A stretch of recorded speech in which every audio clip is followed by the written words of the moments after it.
Sana hindi tayo matraffic. 8:30 na. So guys, ngayong araw pala ay samahan nyo akong pumunta ng San Rafael. Tapos after natin mag San Rafael, pupunta naman tayo ng Pampanga, SM Pampanga. May kukunin tayo doon. May kukunin tayong cellphone. Pero kung kakayanin ko pa, magkukumit. Pag hindi ko kinaya, magkukumit tayo. Daming enforcer, oh. Yan ang sinasabi ko. Traffic na naman.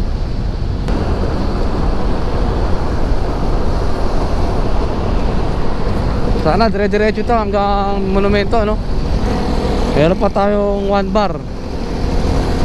Tignan natin kung hanggang saan naabot to. Kaya ang auto natin ay 35 16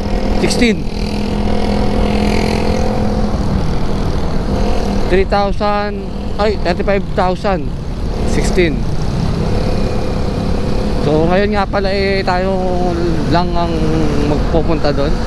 And then susunod si Commander at magbabas na lang dito sa Cubao. Pero ngayon tayo magmamotor para mas mabilis. Dami laman, no? Iingat.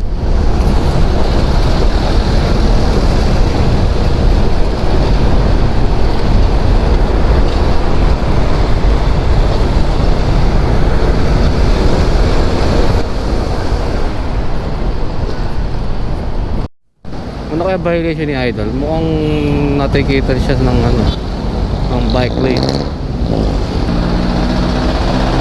Kala ko ako ano ginagawang violation. So nandito na tayo sa monumento. Buti hindi gaano ka-traffic. Pahinga lang ako ng kalahating oras dito sa Valenzuela. And then bachi ulit tayo mga kaibigan.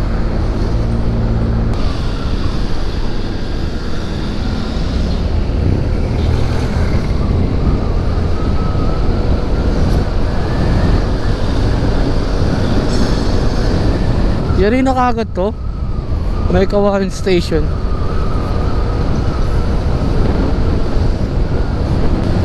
Lukas tayo makakarating ng Bulacan.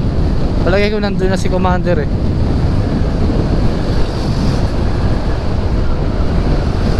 Kanan tayo dito. Ang labas nito ay bypass Plaridel. Pero lalabas na tayo nito sa Bulihan. Lalabas natin ito. Dito pinakamaganda kung papunta kayo ng na Nueva Ecija, San Miguel. Ayan. Mas maganda dito kayo dumaan. Kaya Gabaldon, ayan. Mabilis dito kaysa doon. Traffic dyan. Dito mabilis lang. Kaliwa lang kayo rito. Dire-diretso lang naman ito eh.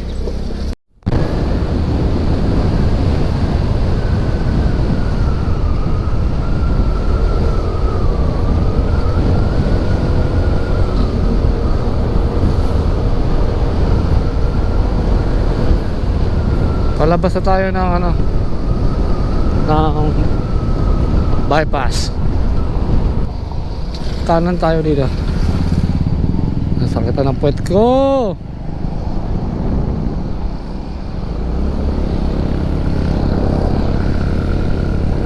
Sana maganda daan dito. Delikado itong buhangin natin. Hanggang gagamit ng unahan dito.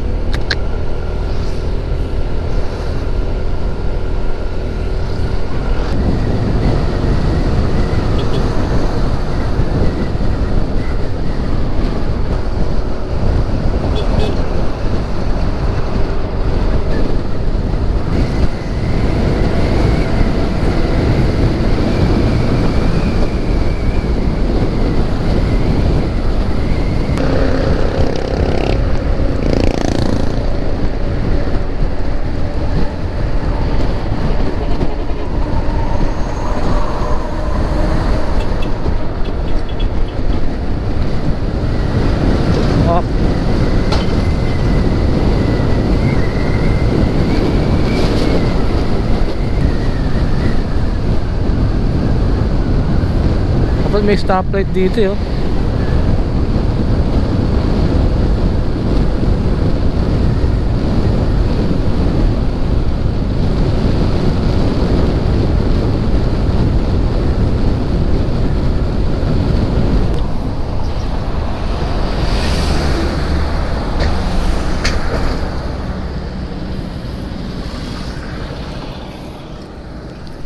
Tapos, aray, putang ina.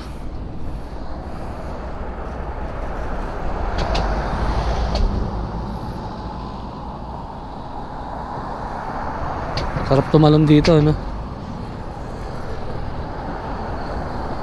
Grabe, ang ganda.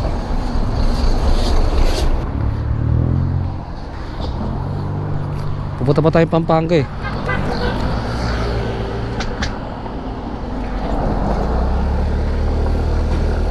Ano pa na? Lazada. Ayan, be careful. So approaching tayo sa ano.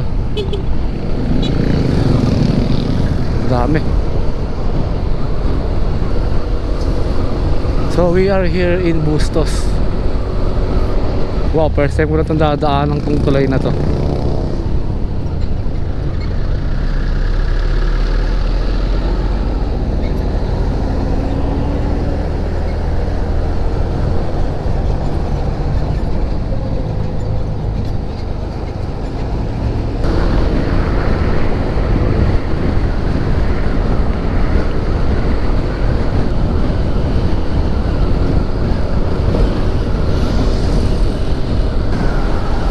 Wow, look at that. Kita yung bundok Arayat.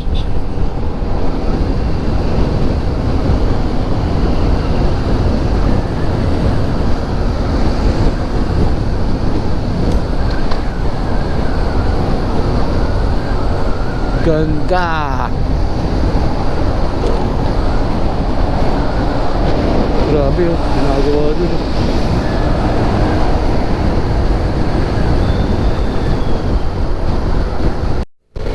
Cabanatuan, San Rafael.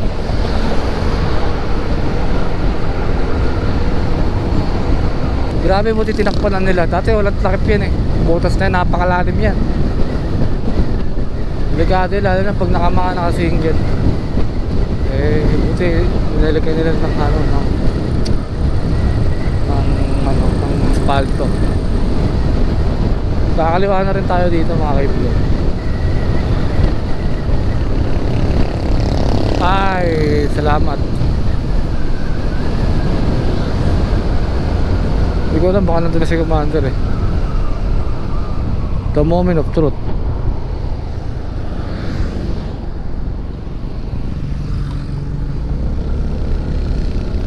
No parking. Sarap dito. Ang kulit ng puno.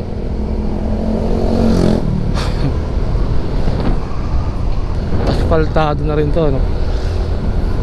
The moment of truth, malalaman na natin kung nandito si Commander ngayon.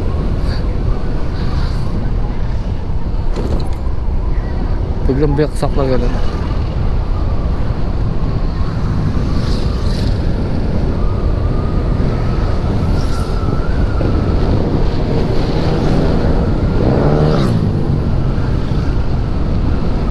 Grabe naman tong naka-BYD na to. Commander ba yun? Ay hindi. Pedestrian lane na rin.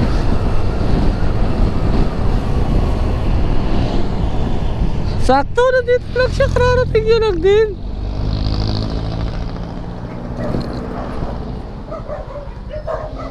Sakto ah.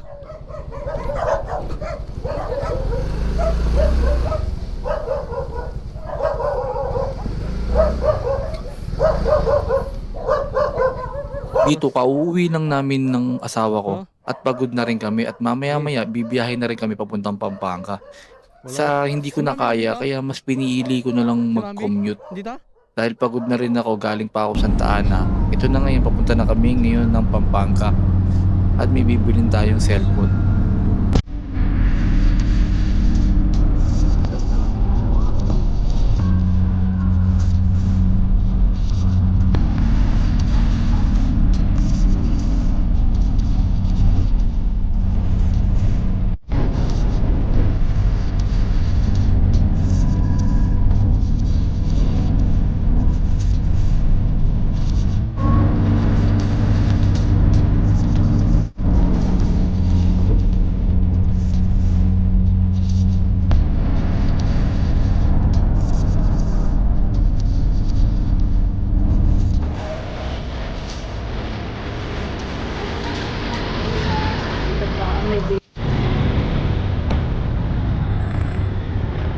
Ito, nakarating na kami sa pupuntahan namin. Una, nanggaling kami sa SM Pampanga at sinabi na hindi daw doon. Kaya dito kami dumiretso sa SM Downtown San Fernando.